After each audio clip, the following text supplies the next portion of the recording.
Chers 20 joueurs, ici Ron et bienvenue pour cette dégustation de Potions Brew, un jeu de Andreas Prior, illustré par Clemens Franz, chez Spiel Atelier. Petite particularité, c'est un jeu autrichien et c'est en fait le jeu autrichien de l'année en 2016, donc des jeux originaires d'Autriche, donc pas le jeu n'importe quel jeu en Autriche, mais les jeux autrichiens. Donc ça nous permet voilà, d'agrandir aujourd'hui notre culture ludique en voyageant donc en Autriche.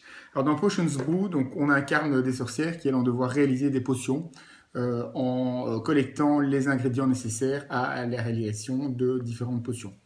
Alors la base du jeu est très très simple, c'est un jeu simple et familial, très clairement.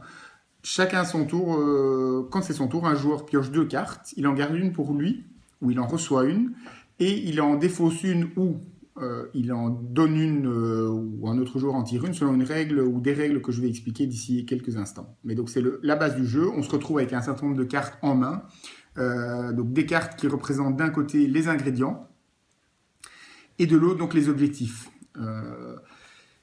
On commence à poser des cartes devant soi. Je vais montrer d'ici quelques instants un plateau d'un joueur. Et l'objectif, donc, c'est de réaliser les différentes potions qui se trouvent ici, donc qui sont les objectifs pour tous les joueurs. Voilà. Le premier qui réussit à mettre deux poisons de serpent, deux mandragores et une pierre de lune, eh bien, peut empocher ici l'objectif qui vaut 7 points. Alors, comment joue-t-on concrètement? Donc, je l'ai dit, on pioche deux cartes à son tour, et ensuite, on va en fait les piocher d'une certaine manière qui est déterminée par les cartes qui sont apparentes dans les différentes potions qu'on est occupé à construire. Donc ici, voilà, le joueur a deux potions en cours, une potion 4 ingrédients, 6 ingrédients. Eh bien, on regarde les ingrédients qui sont visibles, et ça détermine la manière dont le joueur, vous voyez sur la carte, va pouvoir prendre les deux cartes et ou en donner une, en rejeter une, ou se faire tirer une des deux. Donc ici, le champignon, par exemple, le joueur prend deux cartes dans le deck normal, il ne les regarde pas, et un autre joueur de son choix en pioche une. Cet autre joueur reçoit la carte et lui garde l'autre carte. Ici, si c'était la mandragore qui était active, eh bien le joueur prendrait deux cartes, même chose, il ne les regarderait pas. Un joueur au hasard prendrait une des deux cartes et là la rejetterait dans la défausse. Il ne la prendrait pas pour lui, mais il la rejetterait. Et ainsi de suite. Donc chacun des ingrédients, il y a 6 ingrédients différents. Je crois que là on en voit 5. Je vais prendre le 6e juste pour vous montrer. Voilà. Donc chacun des ingrédients impose une règle. Il y en a 4 qui imposent une règle de manière hiérarchique. C'est-à-dire si un champignon est présent, c'est toujours le champignon qui gagne devant, je ne sais plus ce que c'est, l'herbe, devant le poison de serpent, devant la mandragore. Et les deux derniers ingrédients imposent leurs règles dans tous les cas. Donc ici, la patte d'araignée fait en sorte qu'un joueur ne peut pas recevoir de carte justement. Et la pierre de lune fait en sorte que si un joueur reçoit une carte, il peut soit l'accepter, soit l'échanger avec la première carte visible de la défausse.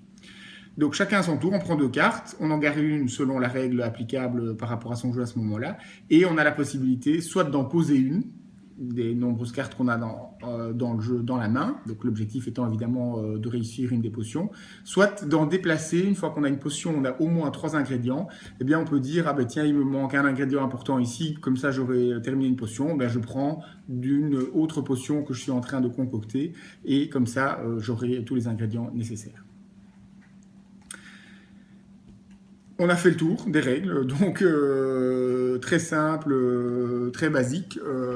Donc intéressant d'avoir une petite ouverture sur le jeu autrichien. J'ai dit le premier à 45 points, je n'ai pas mentionné à gagner. Donc intéressant d'avoir une ouverture sur le jeu, un jeu d'un pays qui n'est pas une référence ludique, en tout cas pas à notre connaissance.